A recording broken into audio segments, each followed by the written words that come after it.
Hello everyone. इस question में हमें अल्फा की सारी वैल्यू का सम फाइंड करना है, जिसमें हमें 4 पॉइंट्स दिए गए हैं। कितने पॉइंट? 4 पॉइंट के पोजीशन वेक्टर।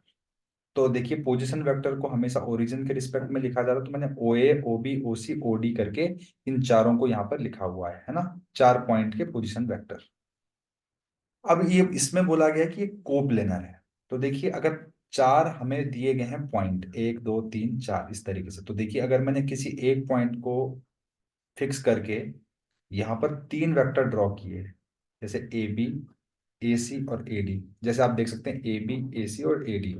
तो देखिए, अगर हमें ए बी निकालना है तो ए बी हमने कैसा निकाला होगा? ओ बी माइनस ओ ए करके, है ना। इसी तरीके से ए सी निकाला होगा ओ सी माइनस ओ ए करके।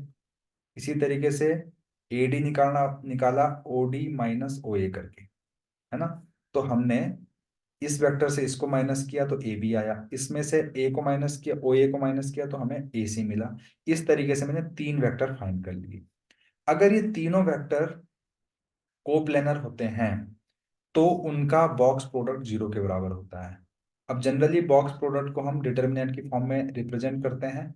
तो डिटर्मिनेंट की फॉर्म में हम इसको कैसे रिप्रेजेंट करेंगे? ए बी, ए सी और A D. A B, A C, A D के जो कोइफिशिएंट है, I cap, J cap, K cap के कोइफिशिएंट है, उससे हम एक डिटर्मिनेंट बनाएंगे। तो चलिए डिटर्मिनेंट बनाते हैं।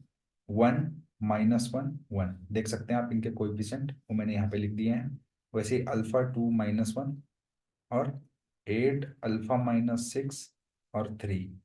इस डिटर्मिनेंट के वैल्यू को हम जीरो के बराबर इक्वेट करते हैं। तो जब इसको जीरो के बराबर हम इक्वेट कर लेंगे और इसको कैलकुलेट करेंगे, इवेल्युएट करेंगे, कुछ ऐसा होगा। 6 प्लस अल्फा - 6 इस तरीके से, प्लस प्लस 1 यहाँ पे लिख लेंगे। इसको लिखेंगे तो इसको डिटर्मिनेंट को कैलकुलेट करना तो हम सभी को आता ही होगा, है ना। तो फिर मैं डायरेक्टली यहाँ पर लिख दे रहा हूँ जो जो यहाँ पर डिटर्मिनेंट के अंदर आएगा, इसको जीरो के बराबर इक्वेट कर देंगे, है ना। जब इसको सिंप्लीफाई करेंगे, देखिए 6 से 6 तो कैंसिल हो गया, यहाँ पे अल्फा बचा, +3 अल्फा +8 यानी कि 4 अल्फा +8 तो यहाँ से आ गया। यहाँ पर देखिए -6 अल्फा था, यहाँ पे 4 अल्फा था। एक बार मैं पूरा ही लिख लेता हूँ इस तरीके से।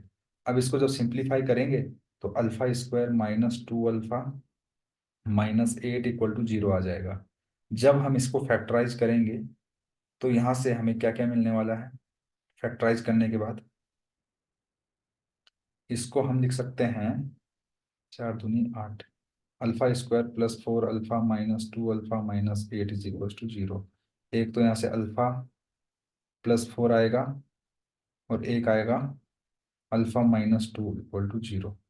तो अल्फा की हमारे पास दो वैल्यू आ गई, अल्फा -4 और अल्फा = 2। अब इस क्वेश्चन में हमें अल्फा की, जितनी भी अल्फा की वैल्यू है उन सबका सम निकालने के लिए बोला गया था। तो अल्फा की टोटल दो वैल्यूज आई, इन दोनों का सम अगर हम करेंगे तो -4 + 2 यहाँ पर आने वाला है। तो यानी कि एक सेकेंड, यहाँ पर हमने कुछ शायद गड़बड़ तो नहीं कर दिया?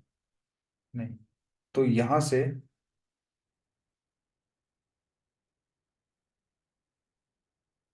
इन दोनों का जो सम है वो हमें निकल जाएगा, दोनों दोनों ही रूट्स को हम सम कर लेंगे।